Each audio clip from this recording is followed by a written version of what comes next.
Unexplained deviations in the orbits of Uranus and Neptune point to a large outer solar system body of 4 to 8 Earth masses on a highly tilted orbit beyond 7 billion miles from the Sun.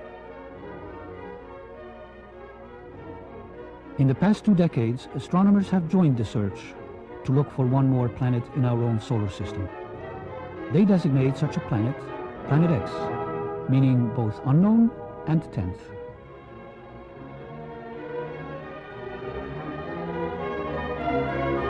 In August 1978, which was just about 6 weeks after we discovered the fact that Pluto has a satellite. Once you have a satellite for a planet, you can determine how heavy it is. It turns out Pluto is very much smaller and lighter weight than we had thought, which meant that Pluto has no influence, no appreciable influence on the motions of the planets Uranus and Neptune. At that point, we voiced the hypothesis that this means that there is at least one yet to be discovered planet in the outer reaches of the solar system. Over the past 2 decades, physicists have joined astronomers in the search for the mysterious Planet X. Now, one of the things we did in 1978, having made this prediction that there was an additional planet, 10th or 12th, depending on your point of view, we sort of put our money where our mouth was, as it were, and we went out and we started looking for this thing. We've been able to refine the search area somewhat, get it rather narrowed down. We do our predictions based on the observed anomalies in Uranus and Neptune. We actually are currently looking down in the region of Centaurus, which is just south of the constellation Libra. But if it is in the kind of orbit that we described here, it would have to be a planet that would have a mass something like 3 to 5 times the mass of the Earth. This would put it intermediate between the gaseous planets like Uranus and Neptune and the terrestrial planets that we have in the inner part of the solar system. So if this planet turns out to be in a 3,600-year orbit, then its mass will be correspondingly larger.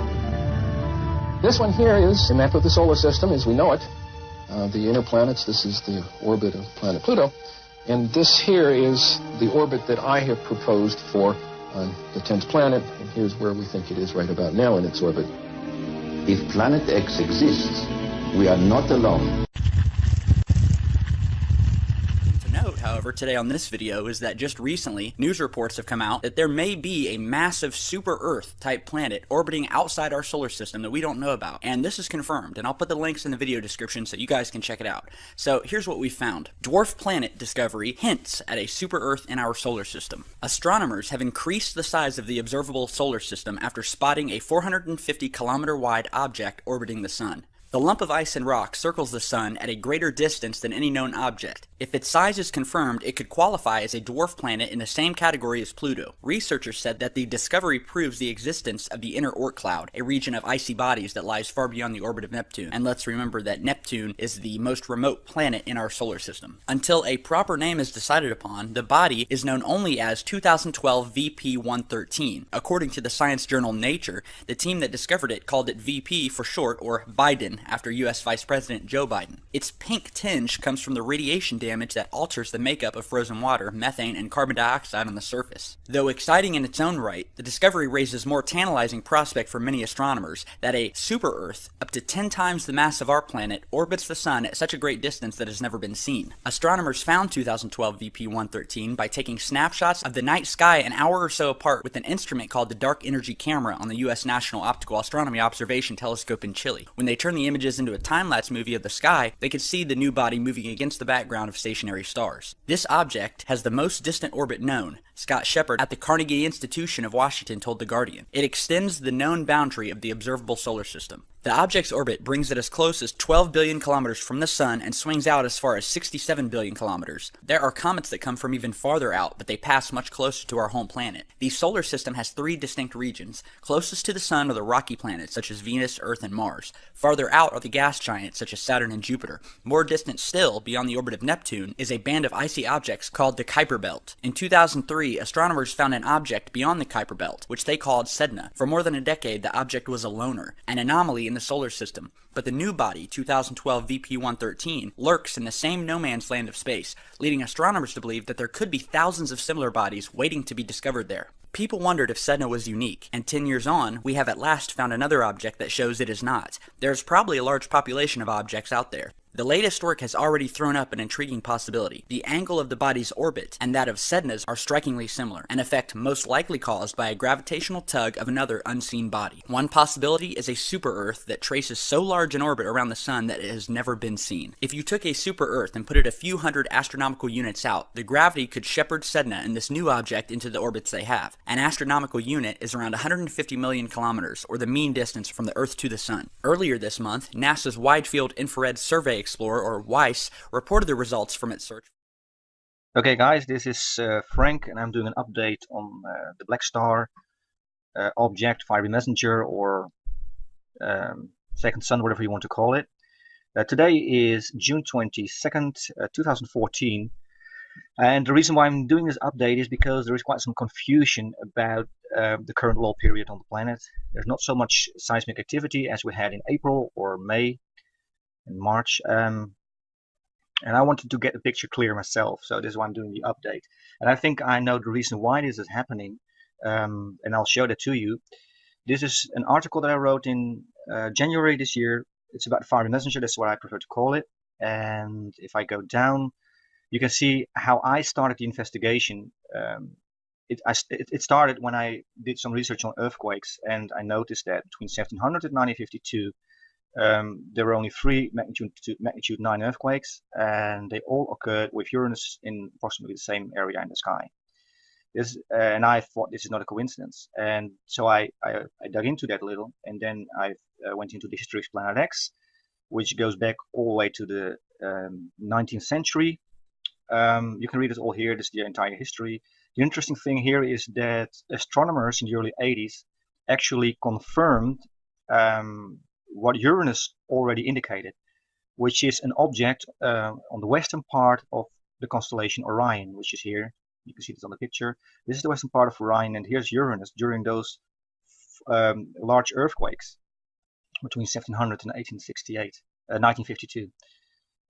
So it was actually the first confirmation for me. And then I found, here's the plane of the ecliptic, which means that the object is coming from the south and then slowly going upwards into the inner solar system. There's actually a picture of this object, and here it is. You may wonder if this is the real object. I think it is. It was found by some guy on YouTube. He has the coordinates on the western part of Orion, and Google Sky. This picture was taken between 2000 and 2005, and Google Sky at the same coordinates is showing something completely different. It has masked the object completely, and I zoomed in, and I had some difficulty doing that. But if you don't zoom in and you just get your coordinates, you just see this as background stars or whatever. So you don't see it. It goes unnoticed. But if you zoom in and you know what to look for, namely this object. I mean, if you look at the stars here around it, they are at exactly the same position. So this has brightened up a little bit. The stars look brighter, but they certainly completely mask the object here, and they did that for a reason.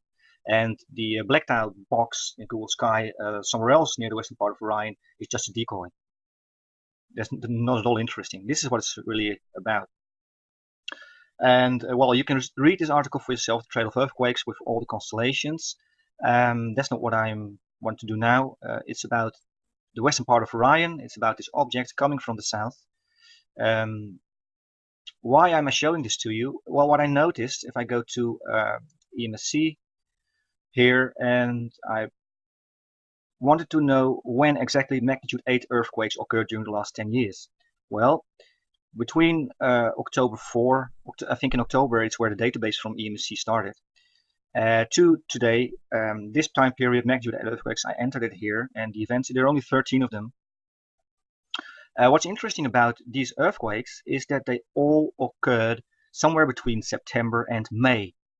You don't see any of these earthquakes during the months June, July, and August, and there must be a reason for it. There has to be. So I wanted to find out if that also fits the, the theory, or well, the pieces of the puzzle that I had so far that you can read here in this article. And in order to find that out, we have to go to Solar System Scope, and there it is. This is today. And let's see. What I want to do here is I want to line up the sun with Orion. Orion, that's here. This is Orion. Here you can see it. This is the constellation Orion, and I want to line that up here. So like this. So the sun is actually in the middle of Orion, like that. This here is the western part of Orion. Now, why is that interesting?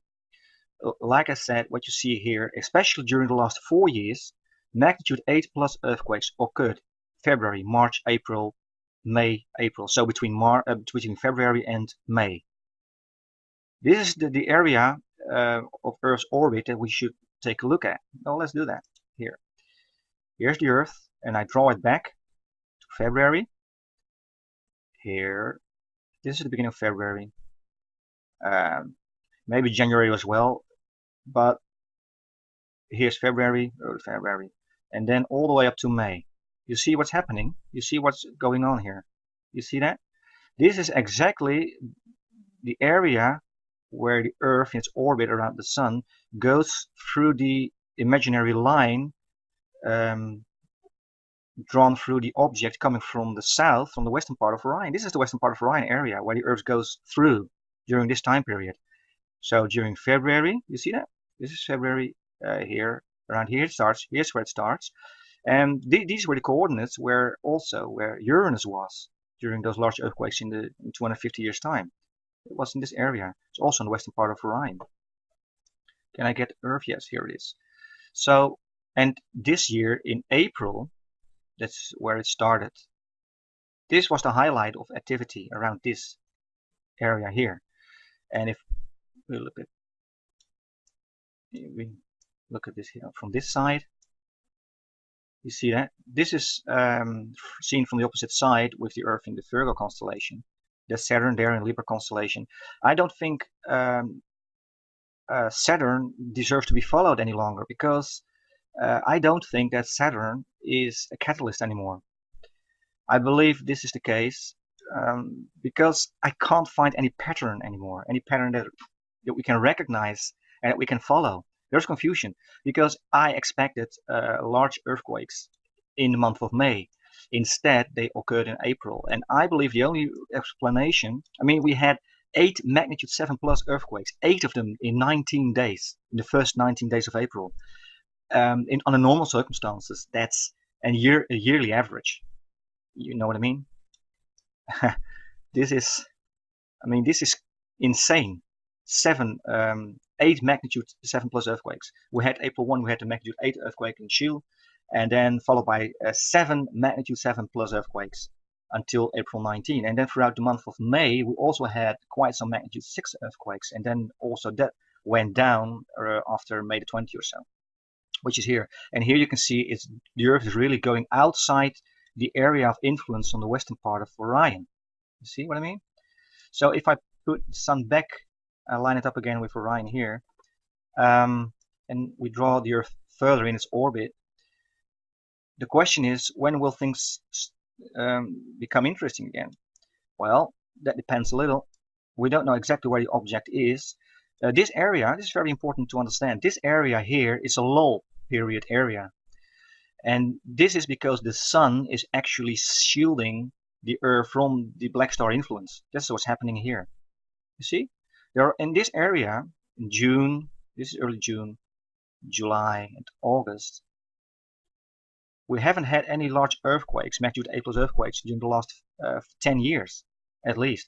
And if you go further back in time, the largest earthquakes, starting in 1900 anyway, also did not occur during this time period here, June, July, August. They never did. It was January, or it was May, or it was March, or it was December, but never in this area.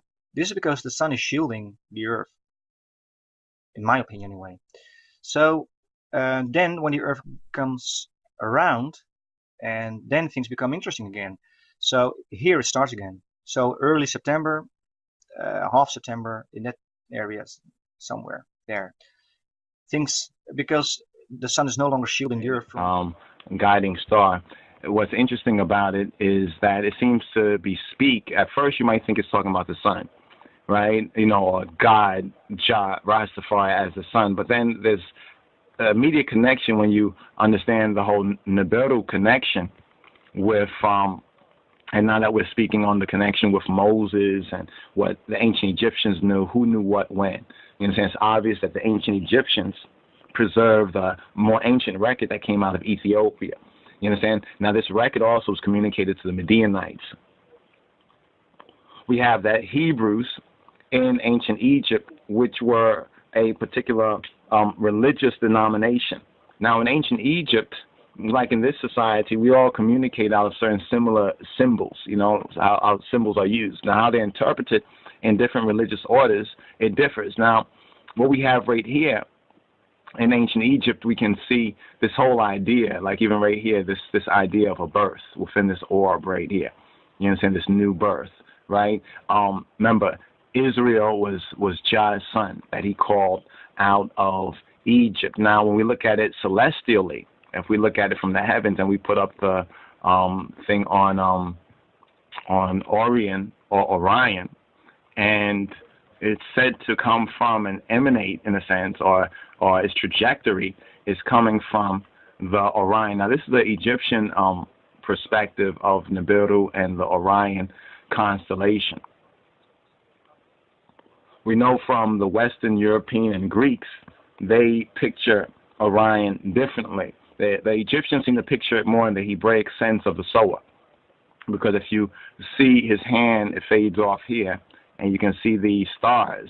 He's sowing the stars right here, and he's carrying a staff in that sense, like a shepherd, right? So he's sowing these stars, and there's a 7 stars connection, and we touched on Amos, I think Amos 5, where it's saying, look to the one who makes the 7 stars and Orion. Now, there's one particular planet that's of particular interest, and that is called, some say, the 10th planet. You understand? The 10th planet, or Nibiru, right?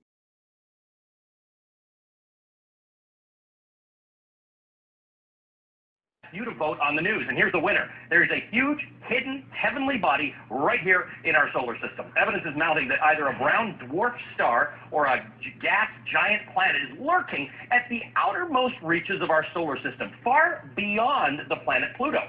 According to the British newspaper The Independent, the object is 4 times the size of Jupiter. Experts say the presence of such a massive object could explain why a barrage of comets has been coming from that direction.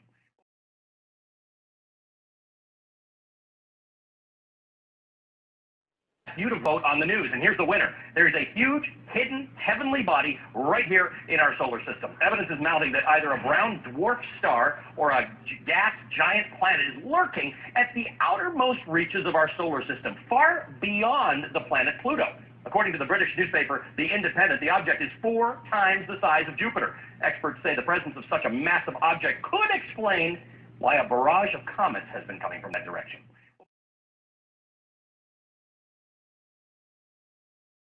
Whether that orbits the sun, whether it's an asteroid or a comet or Earth or Jupiter, they have a aphelion position on the far end where the object is moving its minimum velocity, and a perihelion position where the object is nearest the sun and moving at maximum velocity.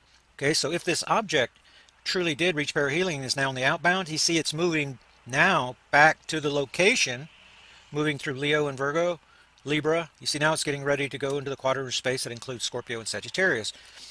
It's possible, since we're dealing with an anomalous object, is the reason that I'm considering this. It makes no sense to me how the object could be increasing in velocity. In other words, instead of 188 days, now we're beyond 204 days.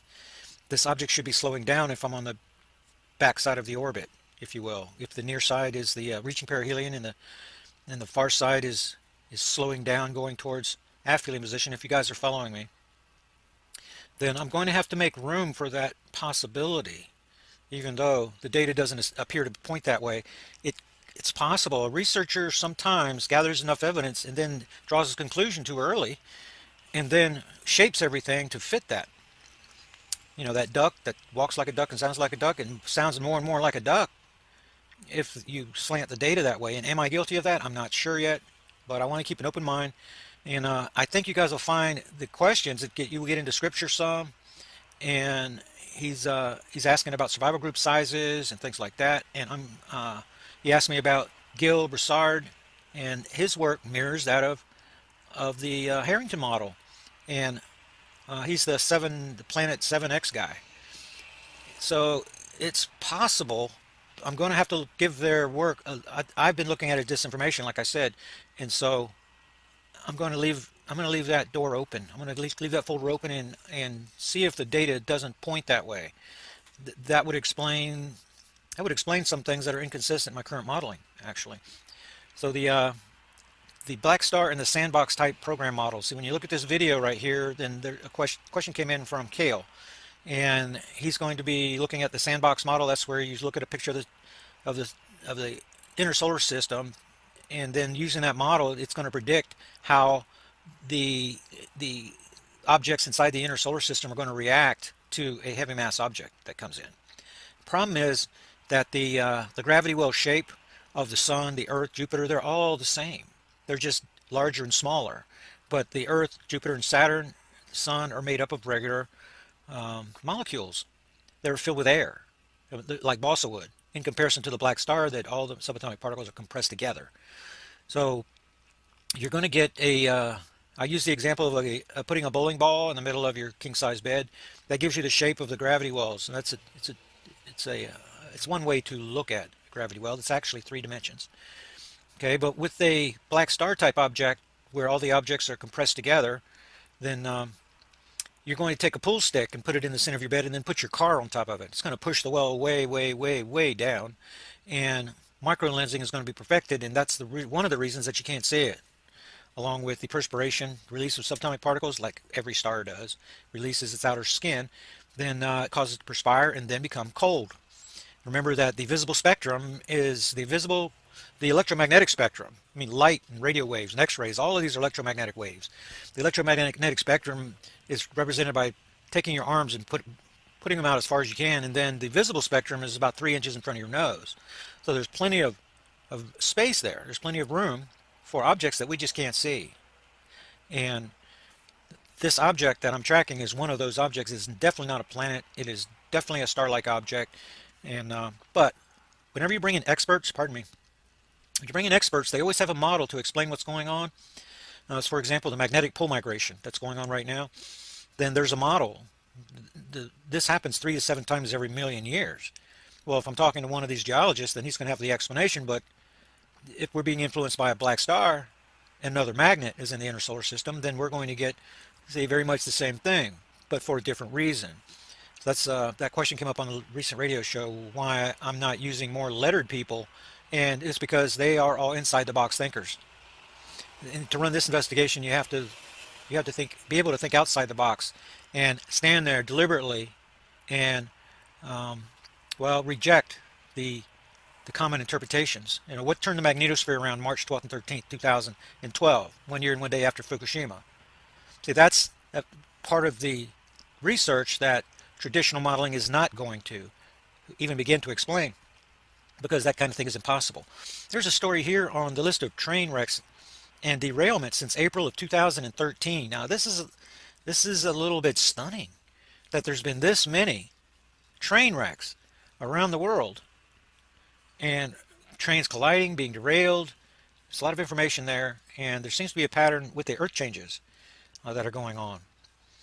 So whenever I looked over all the data for this week, then the Earth is still responding to our backsliding alignment, shortening of the magnetic polar connection, heating up, but it is cooling off now. These stories of the magma chambers outgassing, these stories, pardon me, I'm having difficulty. These stories are diminishing now, although they are still happening.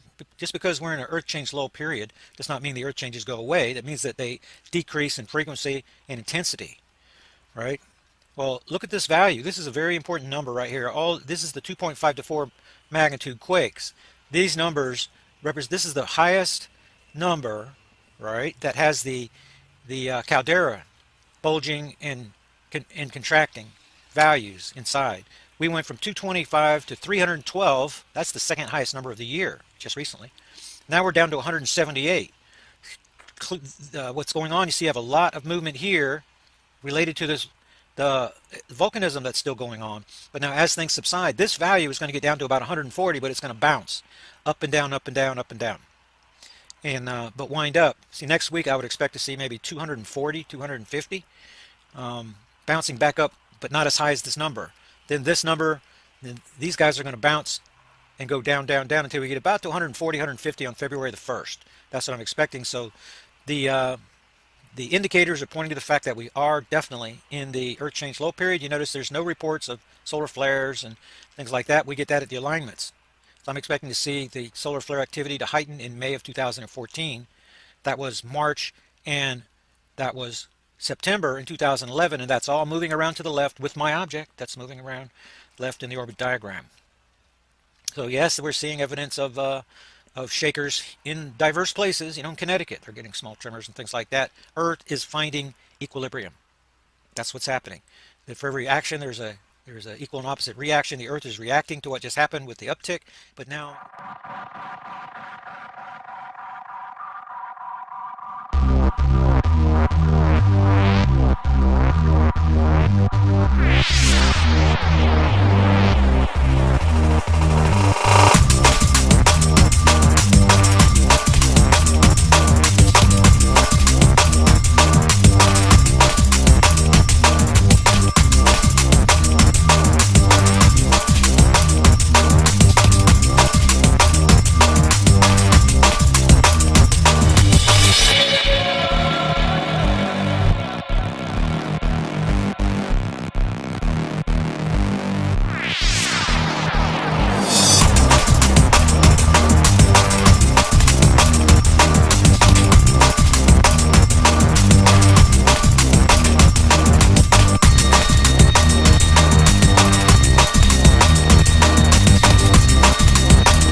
I would like to offer people the information that was passed to me by the extraterrestrials that are willing to help. If you get the latest update from the Fermi Gamma Ray Space Telescope, a cosmic jet was actually recorded in the Milky Way galaxy, which is 25,000 light years in every direction from the galactic plane. So in crop circles like this, you see a source of energy that is spreading towards the edges, and this energy is extremely fast, is massive, and it's coming, and it's almost at near us. This is depiction of the Milky Way galaxy, and when it comes, it's going to hit the sun and produce something that is called a red giant phase. This wave of energy is a few million degrees Celsius and is highly magnetic. And the surface of the sun is only 6,000 degrees Celsius. If something that is millions of degrees Celsius touches a surface of a plasma that is only 6,000 degrees Celsius, it will be enough for the star to spend all its fuel and to move from its main sequence into what is known as red giant phase, like in this crop circle.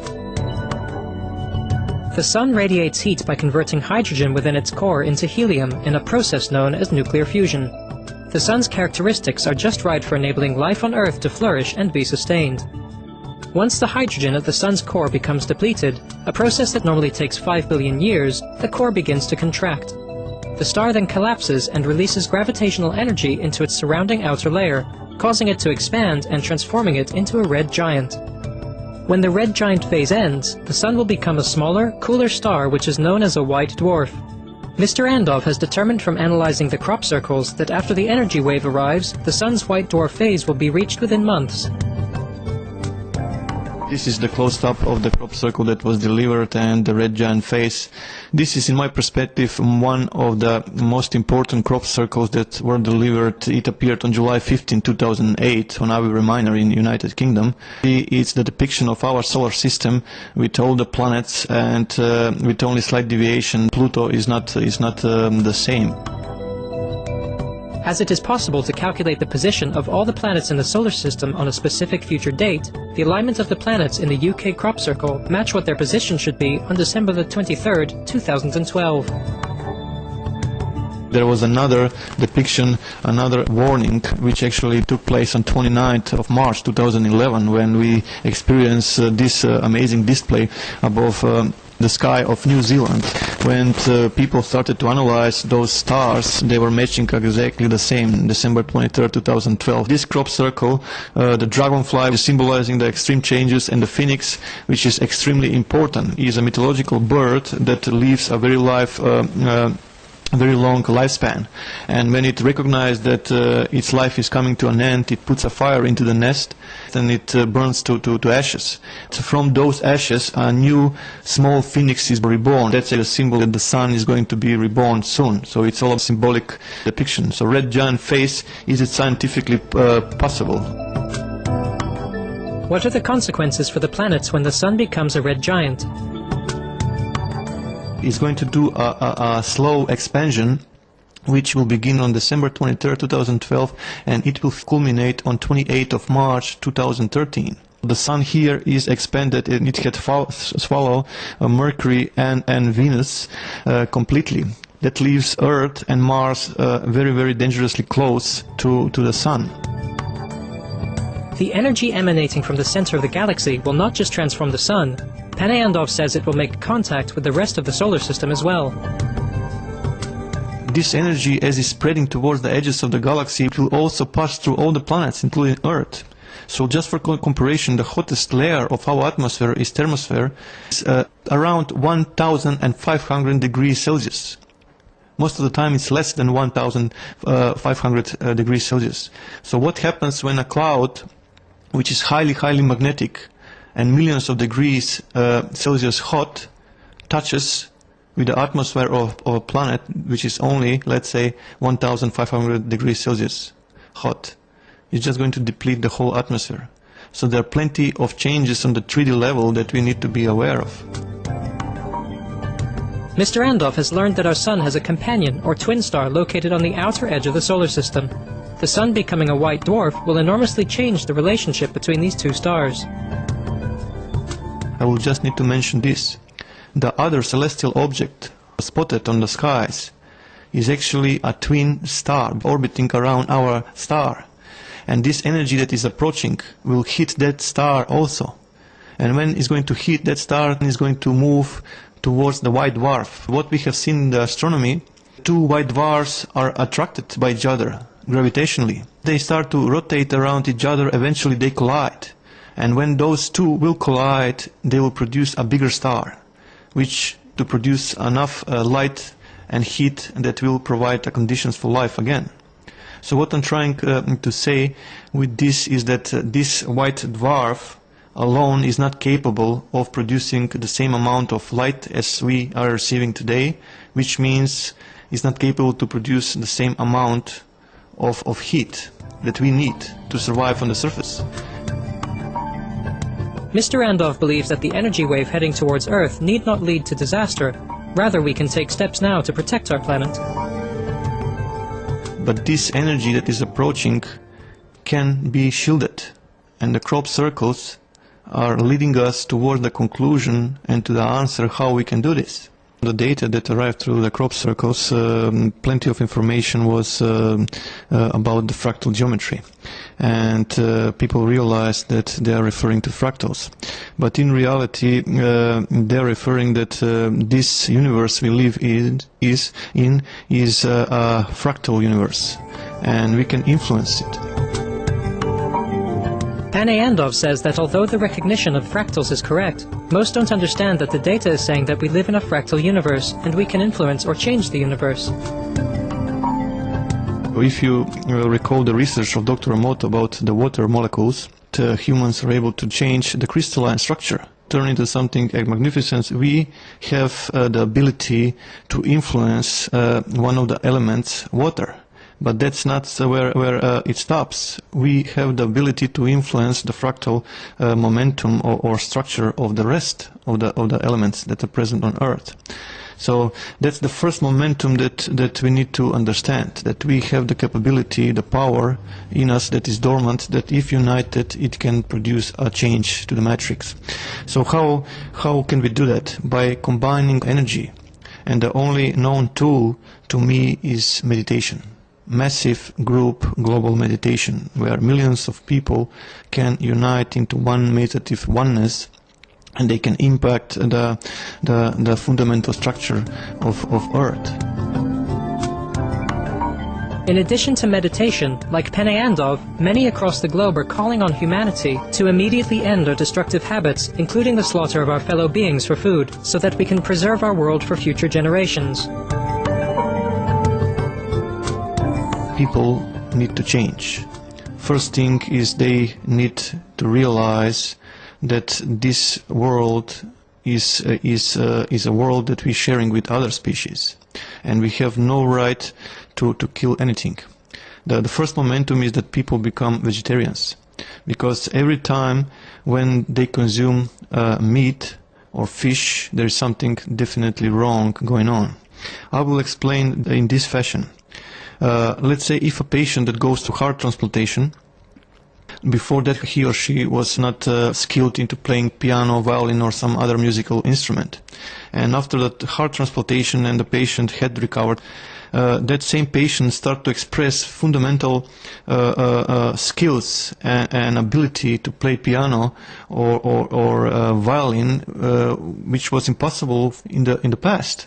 What took place is simply like in computers. You put new hardware in, and if you have the necessary drivers, the processor will recognize the new hardware and it will make it functional. In this same particular case, that previous host that was hosting that heart was extremely skilled in playing violin or piano, and that same knowledge was passed to the new owner. The brain had decoded through the DNA. So imagine when people consume meat. That animal, before it was killed, had suffered a trauma, a stress, a terror, which was condensated into the structure. And when we consume that stuff into our bodies, we actually inherit the same emotion, the same energies, and it produces a DNA virus. And this DNA virus further goes to diseases and completely lowers the vibration. So it's lowering our vibrational field, and without a proper vibrational field we cannot tune into this meditative oneness that we are talking about. And what is more even important, that we don't need to kill animals or fish, because we are light beings and we can exist on vegetables, even on prana, if some people go towards that path. Thank you, Pane Andov, for sharing with us the valuable knowledge you have gathered from extraterrestrial sources regarding our universe.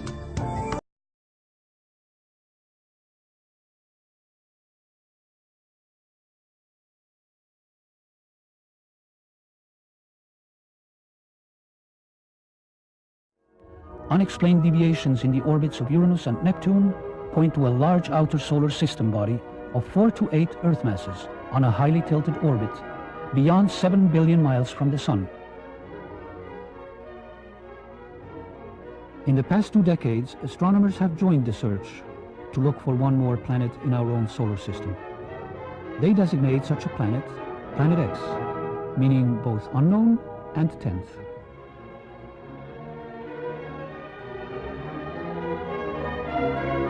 In August 1978, which was just about 6 weeks after we discovered the fact that Pluto has a satellite. Once you have a satellite for a planet, you can determine how heavy it is. It turns out Pluto was very much smaller and lighter weight than we had thought, which meant that Pluto has no influence, no appreciable influence on the motions of the planets Uranus and Neptune. At that point, we voiced the hypothesis that this means that there is at least one yet to be discovered planet in the outer reaches of the solar system. Over the past 2 decades, physicists have joined astronomers in the search for the mysterious Planet X. One of the things we did in 1978, having made this prediction that there was an additional planet, 10th or 12th, depending on your point of view, we sort of put our money where our mouth was, as it were, and we went out and we started looking for this thing. We've been able to refine the search area somewhat, get it rather narrowed down. We do our predictions based on the observed anomalies in Uranus and Neptune. We actually are currently looking down in the region of Centaurus, which is just south of the constellation Libra. But if it is in the kind of orbit that we describe here, it would have to be a planet that would have a mass something like 3 to 5 times the mass of the Earth. This would put it intermediate between the gaseous planets like Uranus and Neptune and the terrestrial planets that we have in the inner part of the solar system. So if this planet turns out to be in a 3,600-year orbit, then its mass will be correspondingly larger. This one here is the map of the solar system as we know it. The inner planets, this is the orbit of planet Pluto. And this here is the orbit that I have proposed for the 10th planet. And here's where we think it is right about now in its orbit. If Planet X exists, we are not alone. However, today on this video is that just recently, news reports have come out that there may be a massive super-Earth type planet orbiting outside our solar system that we don't know about. And this is confirmed, and I'll put the links in the video description so you guys can check it out. So here's what we found. Dwarf planet discovery hints at a super-Earth in our solar system. Astronomers have increased the size of the observable solar system after spotting a 450-kilometer wide object orbiting the Sun. The lump of ice and rock circles the Sun at a greater distance than any known object. If its size is confirmed, it could qualify as a dwarf planet in the same category as Pluto. Researchers said that the discovery proves the existence of the inner Oort cloud, a region of icy bodies that lies far beyond the orbit of Neptune. And let's remember that Neptune is the most remote planet in our solar system. Until a proper name is decided upon, the body is known only as 2012 VP113. According to the science journal Nature, the team that discovered it called it VP for short, or Biden, after U.S. Vice President Joe Biden. Its pink tinge comes from the radiation damage that alters the makeup of frozen water, methane, and carbon dioxide on the surface. Though exciting in its own right, the discovery raises more tantalizing prospect for many astronomers that a super-Earth, up to 10 times the mass of our planet, orbits the Sun at such a great distance that has never been seen. Astronomers found 2012 VP113 by taking snapshots of the night sky an hour or so apart with an instrument called the Dark Energy Camera on the U.S. National Optical Astronomy Observation Telescope in Chile. When they turned the images into a time-lapse movie of the sky, they could see the new body moving against the background of stationary stars. This object has the most distant orbit known, Scott Shepard at the Carnegie Institution of Washington told The Guardian. It extends the known boundary of the observable solar system. The object's orbit brings it as close as 12 billion kilometers from the Sun and swings out as far as 67 billion kilometers. There are comets that come from even farther out, but they pass much closer to our home planet. The solar system has 3 distinct regions. Closest to the Sun are the rocky planets, such as Venus, Earth, and Mars. Farther out are the gas giants, such as Saturn and Jupiter. More distant still, beyond the orbit of Neptune, is a band of icy objects called the Kuiper Belt. In 2003, astronomers found an object beyond the Kuiper Belt, which they called Sedna. For more than a decade, the object was a loner, an anomaly in the solar system. But the new body, 2012 VP113, lurks in the same no-man's land of space, leading astronomers to believe that there could be thousands of similar bodies waiting to be discovered there. People wondered if Sedna was unique, and 10 years on, we have at last found another object that shows it is not. There's probably a large population of objects out there. The latest work has already thrown up an intriguing possibility. The angle of the body's orbit and that of Sedna's are strikingly similar, an effect most likely caused by a gravitational tug of another unseen body. One possibility is a super-Earth that traces so large an orbit around the Sun that it has never been seen. If you took a super-Earth and put it a few hundred astronomical units out, the gravity could shepherd Sedna and this new object into the orbits they have. An astronomical unit is around 150 million kilometers, or the mean distance from the Earth to the Sun. Earlier this month, NASA's Wide Field Infrared Survey Explorer, or WISE, reported the results from its search. Okay guys, this is Frank, and I'm doing an update on the Black Star object, fiery messenger, or second sun, whatever you want to call it. Today is June 22nd, 2014.